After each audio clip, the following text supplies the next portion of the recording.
Cuando Joaquín Guzmán Loera conoció a Emma, era ya un mujeriego empedernido y tenía fama de que ninguna podía resistirse a él, ya fuera por convicción propia o a punta de pistola.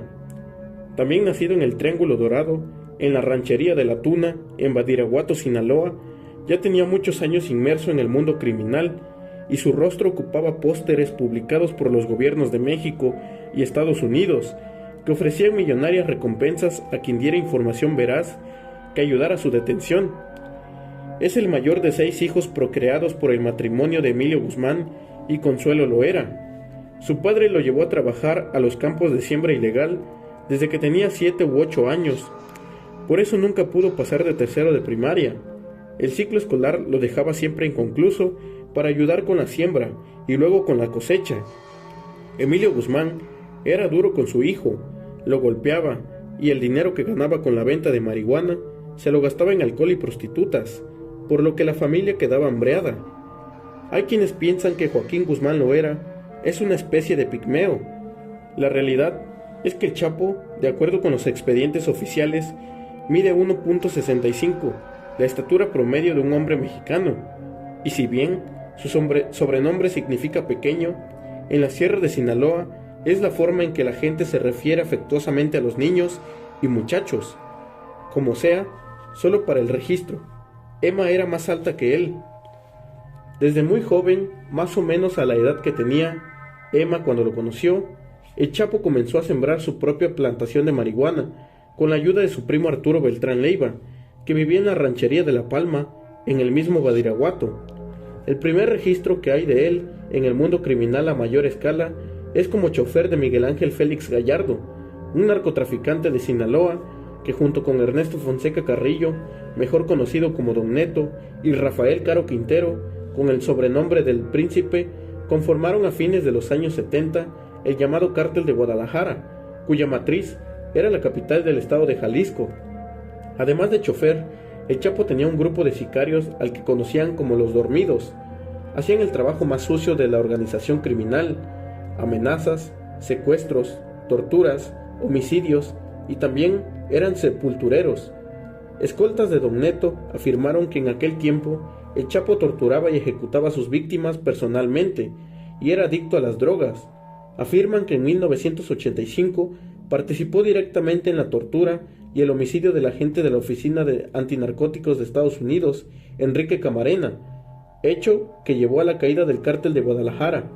Don Neto, el Príncipe y Félix Gallardo terminaron en prisión por dicho evento, pero para su fortuna, el Chapo era aún tan minúsculo en la organización que nadie se percató de su existencia. Tras la caída de sus jefes, se fue a trabajar con Amado Carrillo Fuentes, quien era sobrino de Don Neto y quien creó el Cártel de Juárez.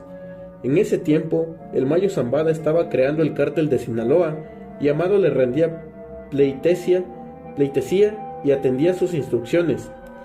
La primera vez que el Chapo cayó en prisión fue en 1993, acusado de haber participado en la balacera ocurrida en el Aeropuerto Internacional de Guadalajara, en la que fue asesinado el cardenal Juan Jesús Posadas Ocampo.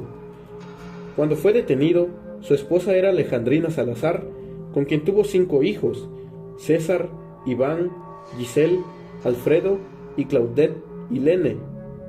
Y simultáneamente tenía ya otra pareja, llamada Griselda Guadalupe López, con quien procreó otros 4 hijos: Joaquín, Edgar, Ovidio y Grisel Guadalupe.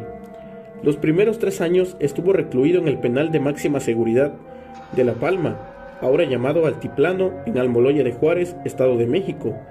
Luego, gracias a la gestión de sus abogados, lo transfirieron a la cárcel de máxima seguridad en Puente Grande, Jalisco, donde en poco tiempo, junto a su compañero de celda, Héctor Luis Palma Salazar, el Güero, se convertiría en el rey de la prisión. Comida, fiestas, mujeres y droga corrían a voluntad. Con el dinero que le enviaba su primo, Arturo Beltrán Leiva, quien fue solidario con él en los malos momentos, pudo sobornar a las máximas autoridades del penal y a las autoridades de la Secretaría de Gobernación, responsables de las cárceles federales. Durante sus años en Puente Grande, el Chapo vivió adicto a las drogas y al sexo. Competía con el Güero para ver quién duraba más en el acto sexual, y quién acumulaba más mujeres. Mandaban a traer prostitutas de fuera, y cuando eso no era posible, pagaban a enfermeras encargadas de limpieza y cocineras que trabajaban en el penal. Incluso tenían acceso sexual a reclusas que estaban en una sección de la prisión que se supone era solo para hombres. Ahí, el Chapo conoció a Ivés Heréndira Moreno, de entonces 38 años, quien era cocinera en la prisión. Guzmán Loera estableció una relación más o menos humana con ella. Le escribía cartas y le enviaba flores a su casa. Decía haberse enamorado porque cocinaba unas enchiladas iguales a las de su madre.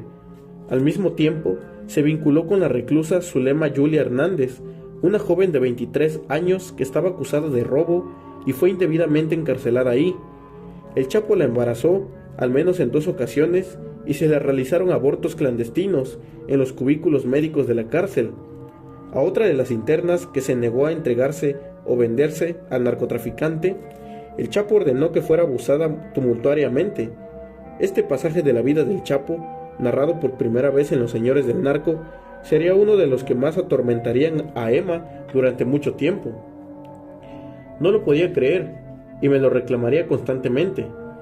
Uno de sus principales cómplices de esas atrocidades y excesos fue el subdirector de seguridad del penal, Dámaso López Núñez, alias el licenciado, quien renunció a su cargo apenas unos meses antes de concretarse la fuga, solo para irle allanando el camino afuera al Chapo. En enero de 2001, Guzmán Loera, con los funcionarios dentro y fuera del penal en el bolsillo, se escapó de la prisión. La versión oficial de las autoridades es que se había fugado en un carrito de lavandería. La realidad es que había salido por la puerta principal vestido de policía con la complicidad de diversas autoridades federales, entre ellos Genaro García Luna, entonces titular de la Policía Judicial Federal, después Agencia de Investigación Federal. Fue a tomar control de la prisión junto con su mentor Jorge Tello Peón, subsecretario de Gobernación, quien desde hacía un año sabía que el Chapo controlaba la cárcel, pero lo dejó operar hasta concretar la fuga. Cuando Joaquín Guzmán Loera salió de prisión, se reencontró con Dámaso y lo hizo su amigo, brazo derecho y hasta compadre. Tuvo el cobijo de su primo Arturo Beltrán Leiva y del Mayo Zambada. Pocos meses después, en cónclaves celebrados en distintas partes de México, se creó la Federación, un conglomerado de cárteles entre los que se encontraban el cártel de Sinaloa, comandado por el Mayo, el cártel de Juárez, encabezado por Vicente Carrillo Fuentes, el cártel de Colima, comandado por los hermanos Jesús, Adán y Luis Amezcua, el cártel del Milenio, de los hermanos Valencia y narcotraficantes importantes como Juan José Esparragosa Moreno, El Azul